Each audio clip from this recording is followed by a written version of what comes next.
Today on Cryptic Mass Guitar, we do a comparison between the Gibson Les Paul Special and the Gibson Les Paul Standard 50s. This is TV yellow, but I'm partially colorblind, so wish me luck.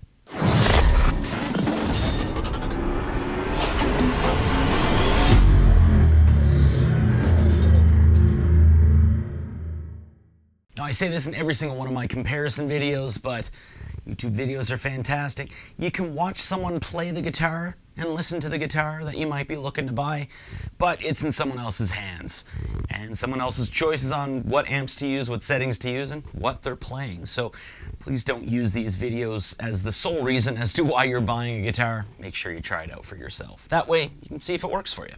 But I do have 5 sound samples for you today with 5 different amp heads in 5 different tunings, and because it is this channel, the last one is going to be a full-on metal sound sample.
Alright, so that's it for all of the 5 different sound samples in this comparison here. So I'm basically going to talk about the spec differences and my thoughts on both of these guitars, because really you can't reach in and, you know, feel things, so I'm going to give you my perspective on it. So specs-wise, both of these have a gloss nitro finish.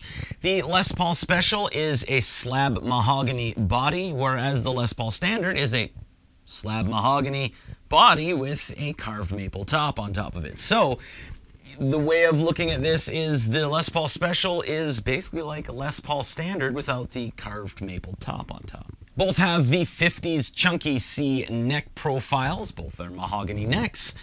Both have bound rosewood fretboards.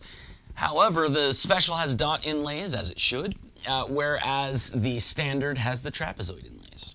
On the front of the headstocks, we're going to see the inlaid Gibson logo and the silk-screened Les Paul logos here. The Standard says Les Paul Model, whereas the Special says Les Paul Special. The Standard also has the standard truss rod with a secondary truss rod that's a blank, whereas there's nothing on the Special. On the back of the headstock is where you're going to find the tuners. Both of them have the Gibson Vintage Deluxe tuners. However, we've got the keystone buttons here and the oval buttons here. Both have 2 volume, 2 tones, and they are hand soldered with orange drop capacitors. Both have the toggle switches.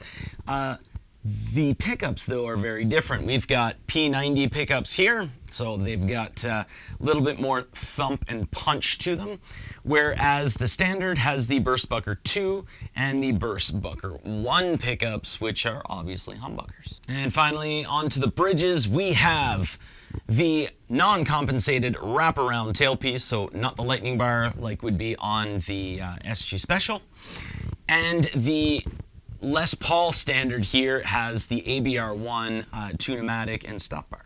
So in a nutshell, those are the specs. Obviously, both have hard shell cases and such like that. Both of these are part of the original lineup, rather than the modern series, which generally comes with like a gig bag and PCB connections rather than hand soldering.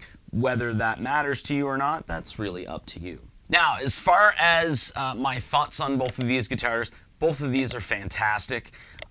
The Standard 50s, as far as the Gibson USA range, I think this has got to be my favorite Les Paul that they have. Actually, my favorite Gibson USA guitar. This is a limited edition AAA burst. Usually they're AA bursts or AA flames.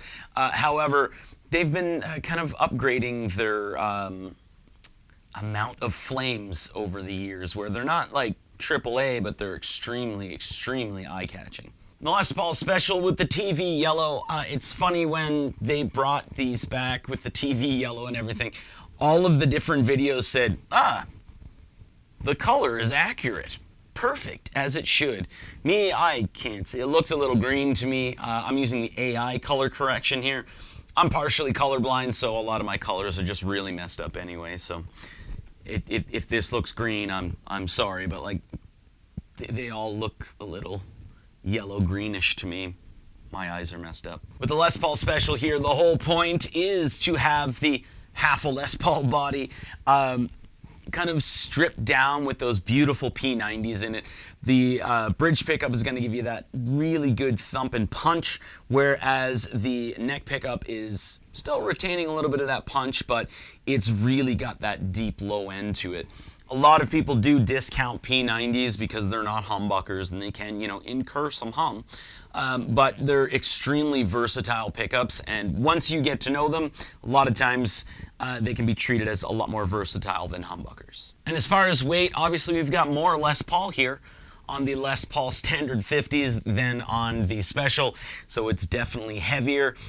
This is also a non-weight relieved Les Paul. I think it's like 9.9 pounds, if that's how you want to look at things there.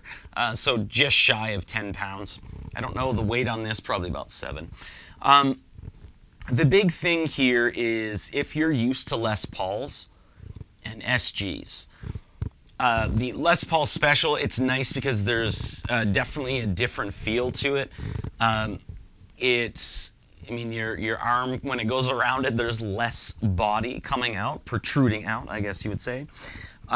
However, one thing I've always noticed about Les Paul Juniors and Les Paul Specials is they feel completely different than a traditional Les Paul, whereas the SG Special doesn't. It does not feel that much different than like a standard 61 or anything. You know what I mean? It's got less weight because it's very different.